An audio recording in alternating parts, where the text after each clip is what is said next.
잠깐, 이거 진짜 미쳤어요.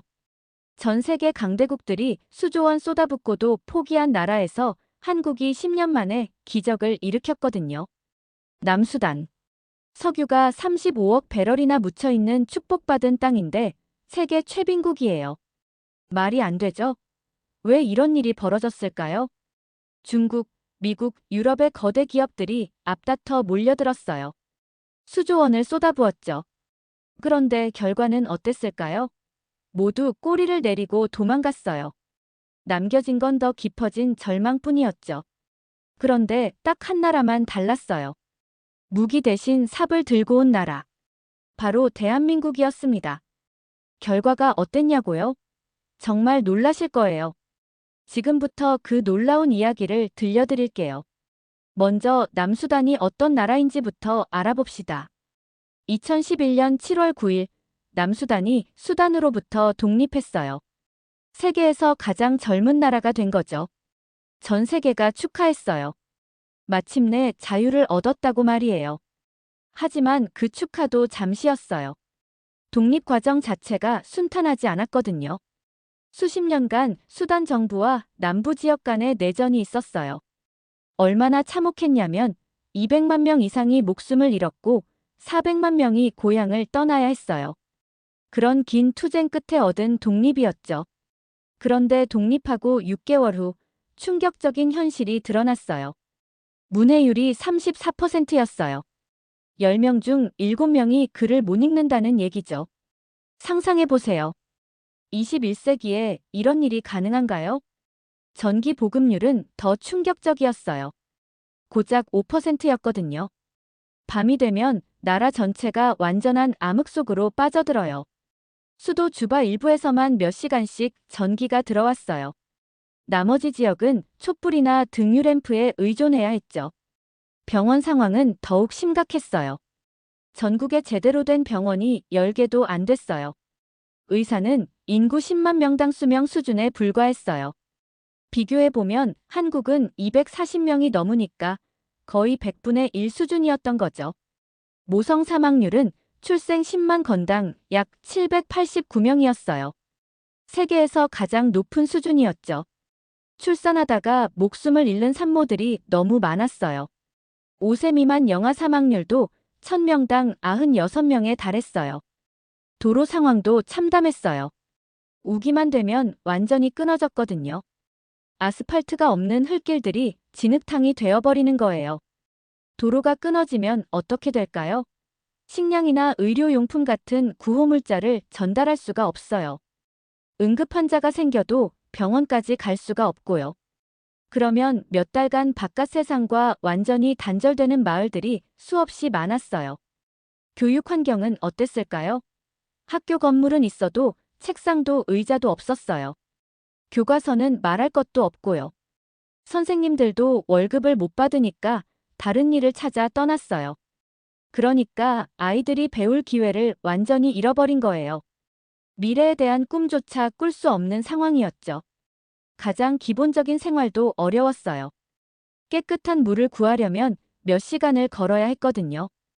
여성들과 아이들이 무거운 물통을 머리에 이고 평균 30분에서 1시간을 걸어 다녀야 했어요. 하루에 몇 번씩 물을 길러가야 하니까 다른 일을 할 시간이 없었어요. 이런 절망적인 상황에서 한 가지 희망이 있었어요. 바로 석유였죠. 남수단 땅 밑에는 엄청난 비밀이 숨어 있었어요. 석유가 약 35억 배럴이나 매장되어 있다는 게 밝혀진 거예요. 아프리카에서 세 번째로 큰 규모였죠. 이론적으로는 아프리카의 부국이 될 수 있는 모든 조건을 갖춘 거였어요. 이 소식이 알려지자 어떻게 됐을까요? 전 세계 거대 기업들이 달려들기 시작했어요. 중국, 말레이시아, 인도 등 여러 국가의 대형 에너지 기업들이었죠. 이들은 수조원을 쏟아부을 준비가 되어 있었어요. 현지 주민들은 어떤 기분이었을까요? 기대에 부풀었어요. 드디어 우리도 잘 살 수 있겠구나. 마을에 학교도 생기고 병원도 생기겠지. 이런 꿈을 꿨어요. 하지만 현실은 정반대였어요. 외국 기업들의 진짜 목적은 오직 석유뿐이었어요. 현지인 고용은 거의 안 했어요. 기술 전수도 꿈도 안 꿨고요.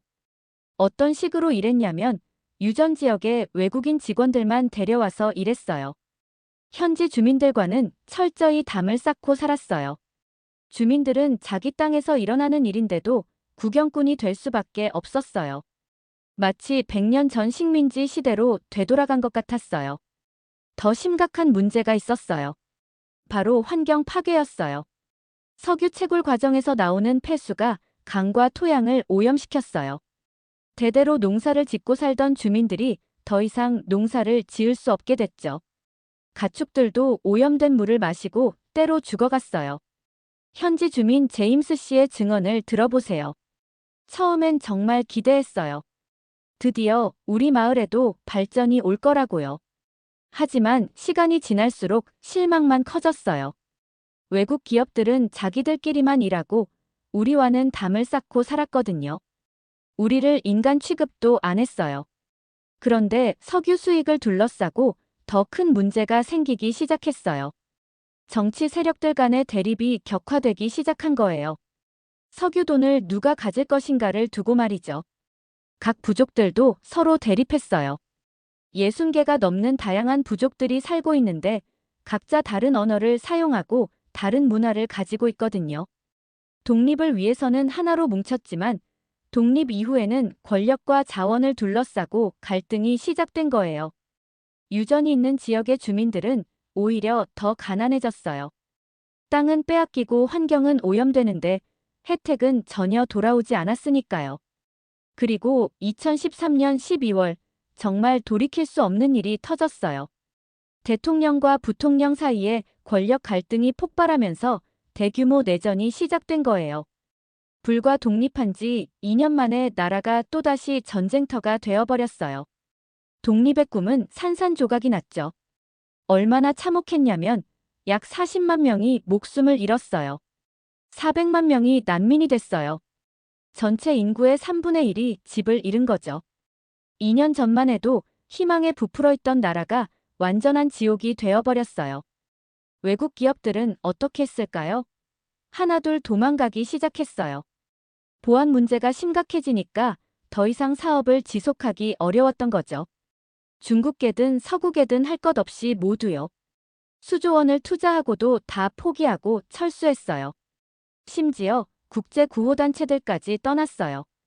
MSF, 유니세프 같은 단체들도 안전상의 이유로 활동을 축소하거나 아예 떠났어요. UN 직원들도 대거 철수했죠. 그 결과 남겨진 건 완전한 폐허뿐이었어요.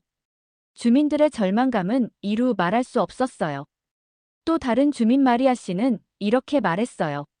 많은 것을 잃었다는 상실감이 컸어요. 처음엔 외국인들이 오면 삶이 나아질 줄 알았는데 기대했던 변화를 전혀 보지 못했거든요. 오히려 더 나빠졌어요. 특히 젊은 층의 좌절감이 컸어요. 일자리도 없고 교육 기회도 없고 미래에 대한 희망도 없었거든요. 많은 청년들이 고향을 떠나 우간다나 케냐로 떠나려고 했어요. 사막을 가로지르는 위험한 길을 택해서라도 말이에요. 모든 게 끝난 것 같았어요. 남수단은 완전히 버려진 땅이 되어버렸어요. 세계에서 가장 젊은 나라라는 타이틀만 무색할 뿐이었죠. 하지만 바로 그때 전혀 예상치 못한 일이 일어났어요. 2013년 3월 한빛부대 280명이 남수단에 도착했어요. UN 평화유지군으로 파견된 한국군이었죠. 하지만 처음부터 뭔가 달랐어요. 다른 나라 평화유지군들을 보세요. 보통 무장한 차량으로 순찰하고 검문소를 설치하고 필요하면 무력을 사용하는 게 일반적이었어요. 이런 방식이 나쁘다는 건 아니에요. 위험한 상황에서는 당연히 필요하니까요. 하지만 한국군은 완전히 다른 접근법을 택했어요. 첫 번째 차이점은 소통 방식이었어요. 다른 평화유지군들이 무력으로 질서를 유지하려 할 때 한국군은 언미스가 운영하는 FM 라디오 미라야를 적극 활용해 아랍어, 영어로 날씨, 안전, 보건, 교육 정보를 전했습니다.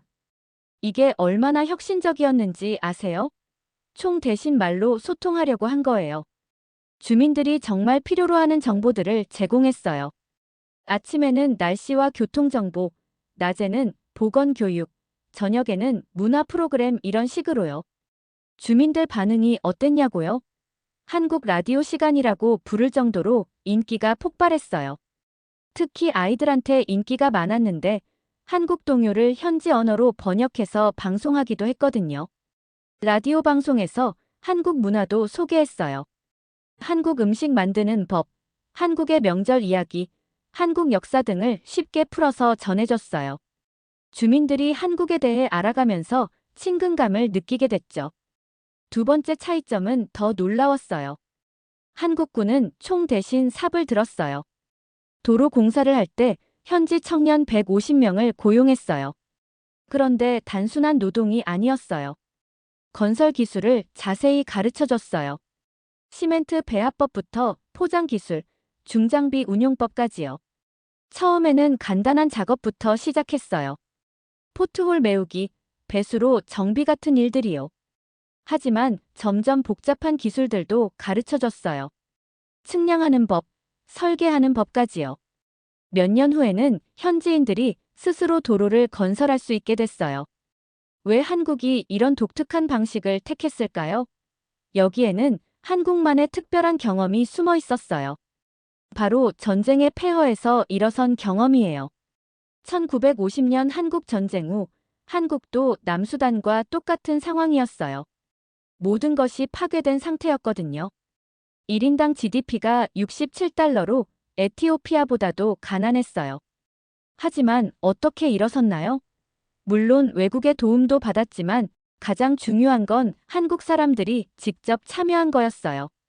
남에게 의존하지 않고 스스로 할 수 있는 능력을 기른 거였죠. 그 소중한 경험과 노하우를 남수단에 그대로 적용한 거예요. 단순히 질서를 유지하는 게 아니라 현지 주민들과 함께 발전의 토대를 만들어 가자는 생각이었거든요.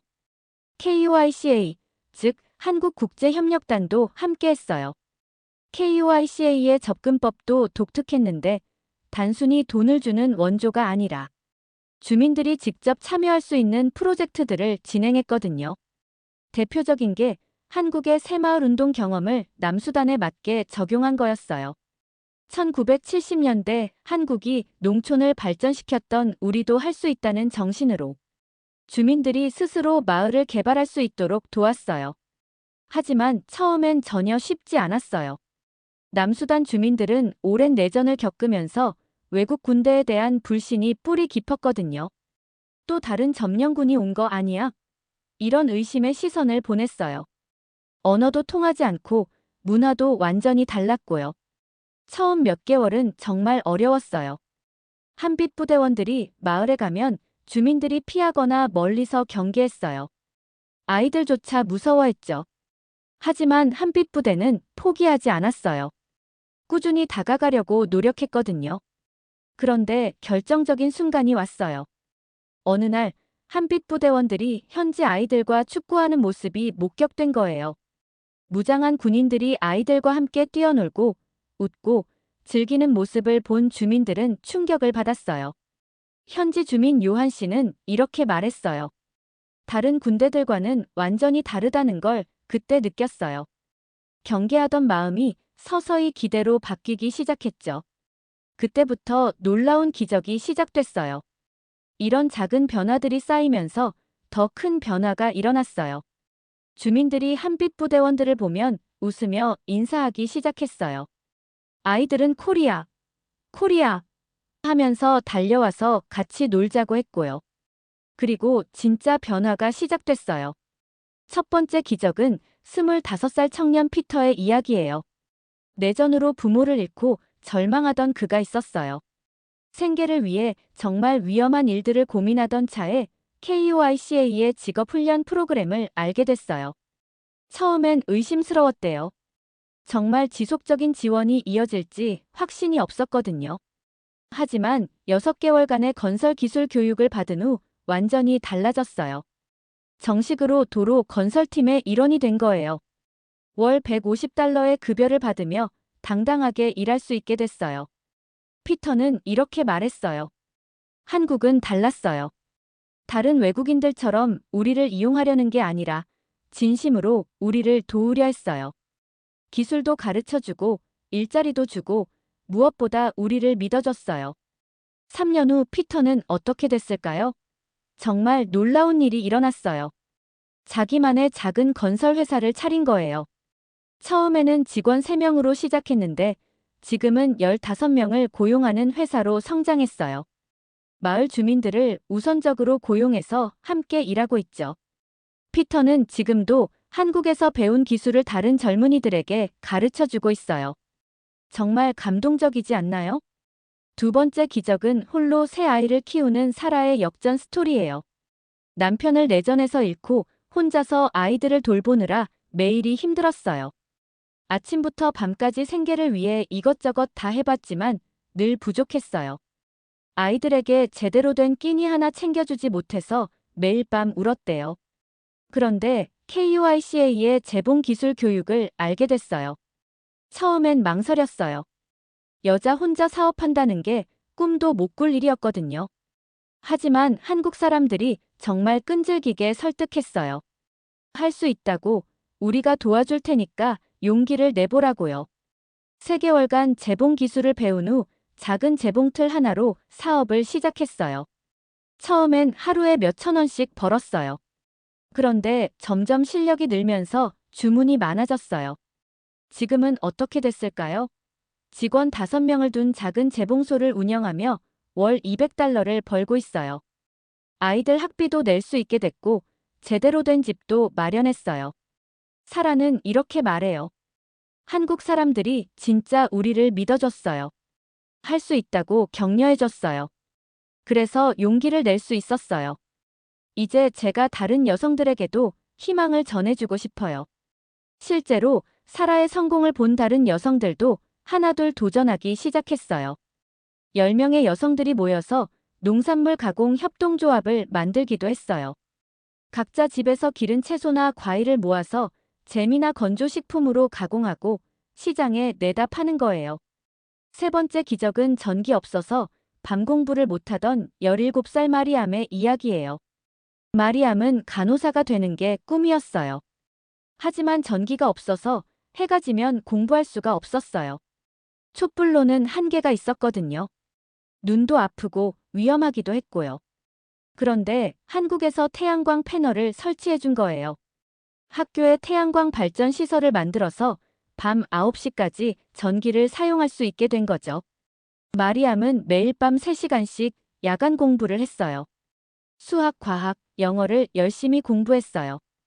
그 결과 전국 고등학교 졸업시험에서 상위 5% 성적을 받았어요. 정말 놀라운 일이었죠.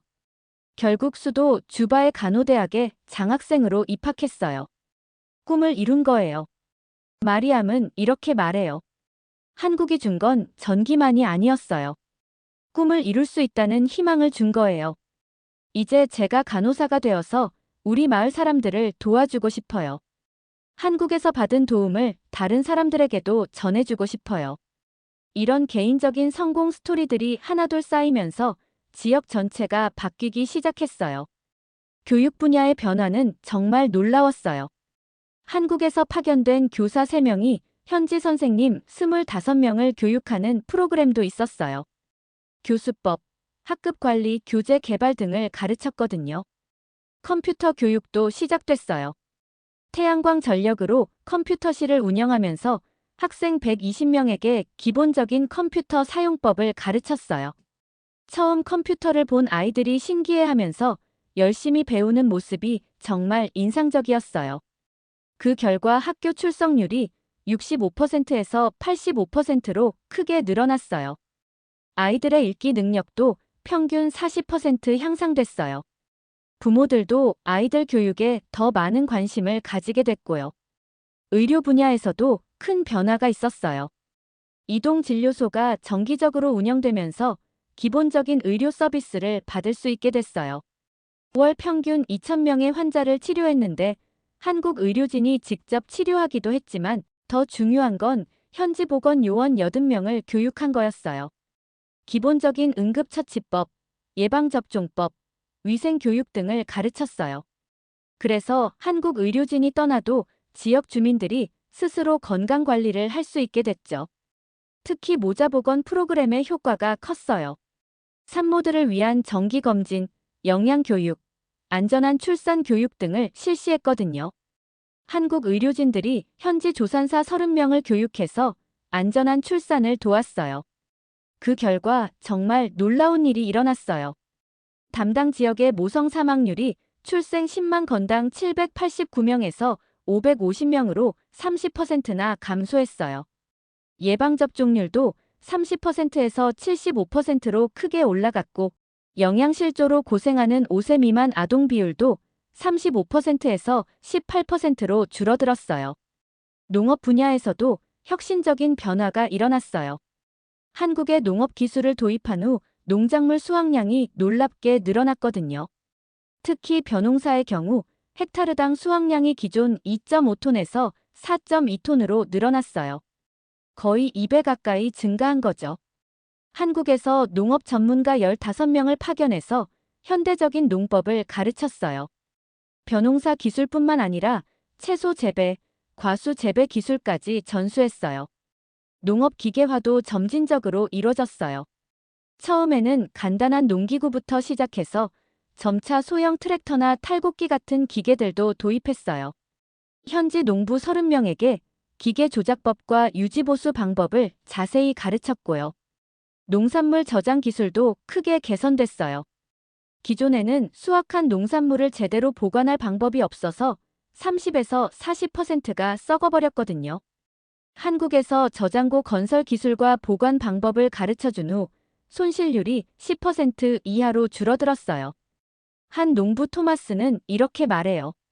한국 기술을 배운 후 제 인생이 완전히 달라졌어요. 수확량도 2배로 늘었고 저장도 잘할 수 있게 됐어요. 이제 아이들 학비도 낼 수 있고 집도 고칠 수 있어요. 정말 꿈 같은 일이에요. 인프라 분야에서도 엄청난 변화가 있었어요. 총 75km의 도로를 포장했는데 현지 청년 150명을 고용해서 함께 작업했거든요. 그 과정에서 이들이 건설 기술을 완전히 습득할 수 있도록 했어요. 45개의 우물을 팠는데 여기서도 마찬가지였어요. 단순히 우물을 파주는 게 아니라 주민들이 직접 관리할 수 있도록 했거든요. 수동 펌프 설치법, 정수 방법, 우물 관리법 등을 자세히 가르쳤어요. 그리고 태양광 패널을 설치해서 전력 문제도 해결했어요. 5개 학교와 3개 보건소에 태양광 발전 시설을 설치하고 주민 50명에게 유지보수 방법을 교육했어요. 그 결과 안전한 식수에 접근할 수 있는 인구가 59%에서 85%로 늘어났어요. 전기를 사용할 수 있는 지역도 크게 확대됐고요. 하지만 진짜 중요한 건 숫자가 아니었어요. 사람들의 마음이 바뀐 거였어요. 처음엔 한국군을 보면 피하던 아이들이 이제는 코리아, 코리아 하면서 달려와요. 웃으면서 말이에요. 주민들도 한국 사람들을 보면 진심으로 반가워해요. 현지 주민 대표 사무엘은 이렇게 말했어요. 이제 우리를 동등한 파트너로 대해줘요. 시혜를 베푸는 게 아니라 함께 일하는 거예요. 그래서 더 의미가 있어요. 우리도 뭔가 기여하고 있다는 느낌을 받아요. 실제로 한국의 접근 방식은 기존의 원조와는 완전히 달랐어요. 일방적으로 도움을 주는 게 아니라 현지 주민들의 의견을 듣고 그들이 원하는 방향으로 발전할 수 있도록 도왔어요. 프로젝트를 진행할 때도 반드시 주민들과 상의했어요. 어떤 곳에 학교를 지을지, 어떤 기술을 우선적으로 가르칠지 모든 것을 마을 회의를 통해 함께 결정했어요. 그러니까 주민들이 주인의식을 가지게 된 거죠. 그런데 2016년 7월 이 모든 변화가 72시간 만에 무너질 뻔한 아찔한 순간이 있었어요. 갑작스럽게 주바에서 대규모 무력 충돌이 재발한 거예요. 정부군과 반정부군 사이의 전투가 수도 한복판에서 벌어진 거예요. 72시간 동안 계속된 전투로 수백 명이 목숨을 잃었어요. 다른 국가의 평화유지군들과 국제기구 직원들은 어떻게 했을까요? 대부분 급히 대피했어요. 안전이 우선이니까 당연한 선택이었죠. 하지만 한빛부대는 완전히 달랐어요. 현지에 남아서 주민들을 보호하기로 결정한 거예요. 정말 위험한 선택이었어요. 하지만 그동안 쌓아온 신뢰를 저버릴 수 없었던 거죠. 이때 한빛부대가 보여준 행동이 현지 주민들에게 평생 잊지 못할 감동을 줬어요. 위험한 상황에서도 끝까지 함께했다는 거죠. 현지 주민 요한은 이렇게 말했어요. 다른 외국인들은 모두 떠났는데 한국 사람들만 우리와 함께 남았어요. 그때 정말 확신했어요. 이 사람들은 진짜 우리 편이구나. 우리를 진심으로 생각하는구나. 이 사건 이후 한국에 대한 신뢰는 더욱 깊어졌어요. 그리고 본격적으로 국제사회의 주목을 받기 시작했죠. 유엔 평화유지군 사령부에서 한국 모델에 대해 본격적으로 연구하기 시작했거든요.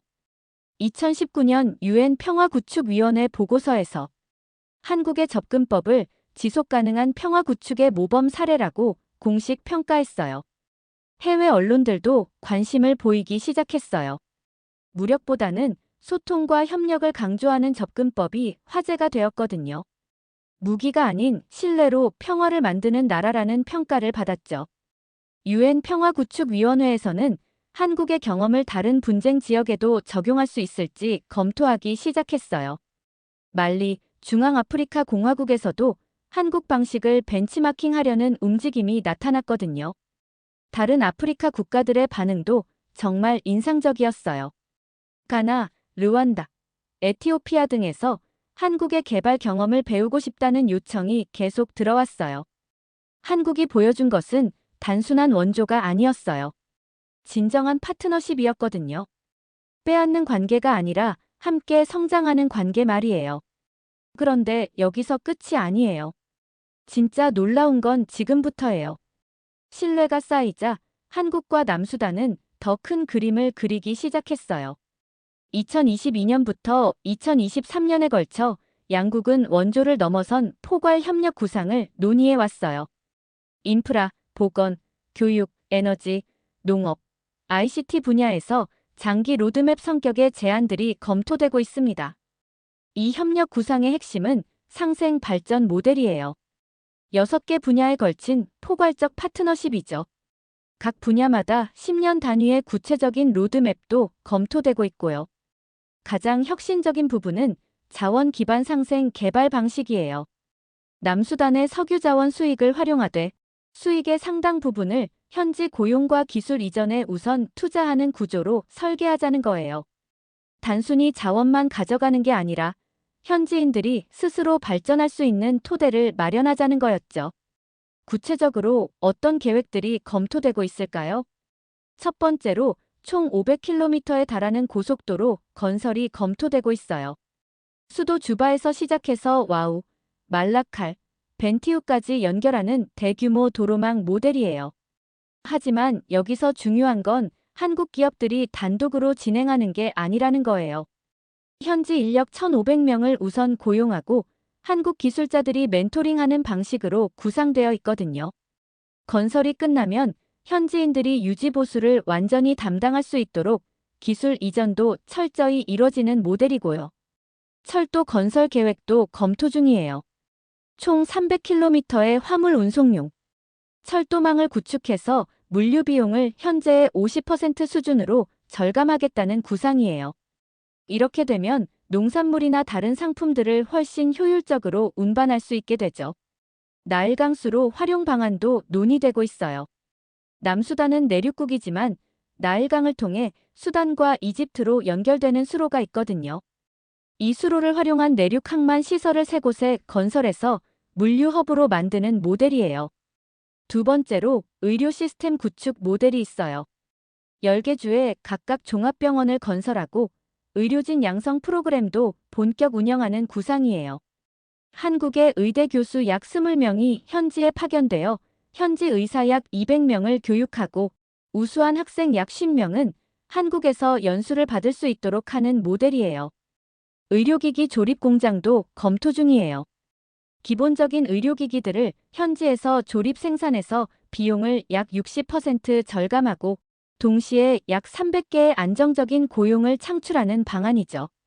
원격 의료 시스템도 구상되고 있어요. 오지 통신망을 활용해서 오지 마을, 약 50곳에서도 수도의 전문의와 실시간 화상 진료를 받을 수 있도록 하는 모델이에요.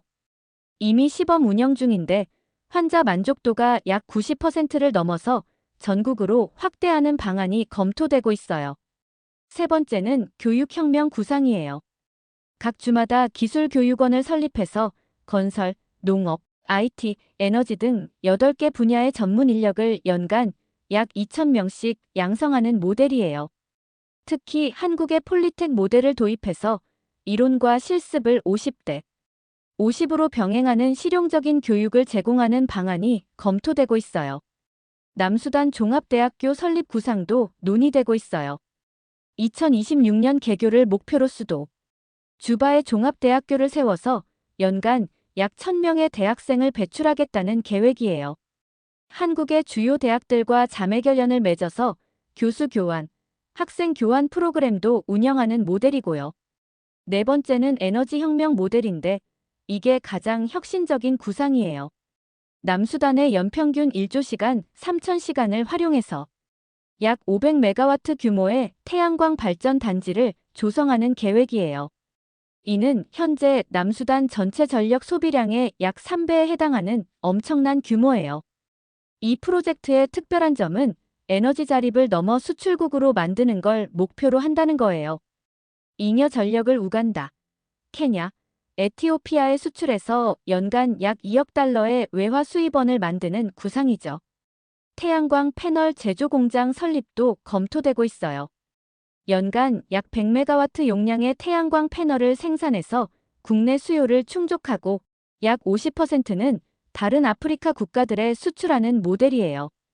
다섯 번째는 농업 현대화 구상이에요. 5개 지역에 총 약 1만 헥타르 규모의 현대 농업단지를 조성하는 방안이 검토되고 있어요. 스마트팜 기술을 도입해서 생산성을 현재 약 3배로 높이겠다는 모델이에요. 여섯 번째는 ICT 혁신 모델인데 오지 통신망 전국 구축이 구상되고 있어요. 2027년까지 전 국토의 약 80%에서 오지 인터넷을 사용할 수 있도록 하겠다는 모델이 논의 중이에요. 현지 반응이 어떨까요? 22세 청년 데이비드는 이렇게 말해요. 이제 고향을 떠나지 않고도 꿈을 이룰 수 있을 것 같아요. IT를 배워서 개발자가 되고 싶어요. 그래서 우리나라 발전에 기여하고 싶어요. 정말 기대돼요. 새 아이의 어머니 레베카는 눈물을 글썽이며 이렇게 말했어요. 내 아이들은 나보다 훨씬 더 나은 삶을 살 거예요. 확신해요. 이제 희망이 생겼어요. 아이들에게 꿈을 꾸라고 말할 수 있게 됐어요. 17세 고등학생 조셉은 이렇게 말해요. 대학에 가서 공학을 전공하고 싶어요. 그래서 우리나라 도로와 다리를 만드는 일을 하고 싶어요. 한국에서 기술을 배워서 우리나라를 발전시키고 싶어요. 19세 여학생 그레이스는 이렇게 꿈을 얘기해요. 의사가 되어서 우리 마을 사람들을 치료해주고 싶어요. 한국에서 의학을 배울 수 있다니 정말 꿈 같은 일이에요. 특히 젊은 층의 반응이 뜨거워요. 그동안 일자리가 없어서 절망했던 청년들이 새로운 기회를 기대하고 있어요. 물론 도전도 많아요. 여전히 일부 지역의 불안한 치안, 부족 간 갈등, 정치적 불안정, 부패 문제 등이 남아있거든요. 숙련된 인력 부족도 큰 과제예요. 기후변화의 영향도 무시할 수 없어요. 가뭄과 홍수가 반복되면서 농업에 큰 피해를 주고 있거든요. 연간 강우량이 600mm에서 1400mm까지 지역별 편차가 크고 예측도 어려워요. 국제 정세의 변화도 변수예요. 주변국들과의 관계, 국제 유가 변동, 세계 경제 상황, 기후변화 등이 모두 영향을 미칠 수 있거든요. 하지만 지금까지 10년간 쌓아온 신뢰가 있다면 충분히 극복할 수 있을 거라고 많은 사람들이 믿고 있어요. 무엇보다 남수단 주민들 스스로가 변화의 주체가 되려는 강한 의지를 보이고 있으니까요. 한국이 남수단에서 보여준 것은 단순한 성공 사례가 아니에요. 진정한 국제 협력이 무엇인지 보여준 모범이거든요. 일방적으로 빼앗기만 하는 관계가 아니라 함께 성장하는 파트너십 말이에요. 돌이켜보면 한국도 남수단과 비슷한 경험을 했어요. 70년 전 한국 전쟁 이후 한국도 모든 것이 파괴된 상태였거든요. 1인당 GDP가 67달러로 에티오피아보다도 가난했어요. 그때 많은 나라들이 한국을 도왔어요. 하지만 단순히 도움만 준 게 아니라 한국 사람들이 스스로 일어설 수 있도록 함께했어요. 기술을 가르쳐주고 일할 기회를 주고 무엇보다 믿어줬어요. 그 소중한 경험이 남수단에서 큰 도움이 됐어요.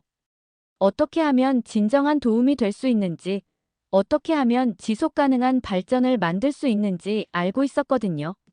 13년 전만 해도 남수단은 절망의 땅이었어요. 많은 나라와 기업들이 실망하고 떠났던 곳이었죠. 하지만 지금은 희망의 땅이 되고 있어요. 그 중심에 한국이 있었고요. 한국의 접근법이 특별했던 이유는 바로 함께라는 철학 때문이에요. 혼자서는 할 수 없는 일도 함께하면 할 수 있다는 믿음이었어요. 실제로 모든 프로젝트가 현지 주민들과의 협력으로 이루어졌어요. 한국이 일방적으로 해준 게 아니라 남수단 주민들과 함께 만들어간 거예요. 그래서 지속 가능했고, 그래서 진정한 변화가 일어날 수 있었던 거죠. 남수단의 한원로 조나단 씨가 한 말이 정말 인상적이에요. 길은 공사로 끝나는 게 아니다. 다음 세대와 이어가는 약속이다. 정말 그래요. 길은 단순히 아스팔트를 깔아서 만드는 게 아니라 사람과 사람 사이의 신뢰로 먼저 만들어지는 거예요. 현지와 함께 만들어가고 있는 이 길, 그 끝에는 더 밝은 미래가 기다리고 있을 거예요. 이 이야기가 다른 분쟁 지역에도 희망이 되길 바라요. 무력이 아닌 신뢰로, 지배가 아닌 협력으로도 평화를 만들 수 있다는 걸 보여줬으니까요. 아프리카의 다른 나라들도 주목하고 있어요. 가나, 르완다, 에티오피아에서 한국의 경험을 배우고 싶다는 요청이 계속 들어오고 있거든요. 한국과 남수단의 이야기는 아직 끝나지 않았어요. 앞으로 더 많은 도전이 기다리고 있겠지만 지금까지 10년간 쌓아온 신뢰와 협력이 있다면 충분히 이겨낼 수 있을 거라고 믿어요. 무엇보다 이 이야기는 우리에게도 교훈을 줘요. 진정한 발전은 혼자서는 이룰 수 없다는 것, 함께할 때 더 큰 힘이 생긴다는 것, 그리고 신뢰가 모든 것의 시작이라는 것을 말이에요. 10년 전 전 세계가 포기한 땅에서 시작된 작은 변화가 이제는 거대한 희망이 되었어요. 그 희망의 이름은 신뢰였어요. 함께하는 힘이었어요. 그리고 포기하지 않는 마음이었어요. 여러분은 어떻게 생각하세요? 이런 한국의 국제협력 방식에 대해 댓글로 의견 남겨주세요. 더 많은 감동적인 국제협력 이야기가 궁금하시다면 구독과 좋아요 눌러주시고요. 다음 영상에서는 아프리카의 또 다른 나라에서 벌어지고 있는 우리나라의 놀라운 이야기를 가져올게요. 그때까지 건강하시고 좋은 하루 보내세요.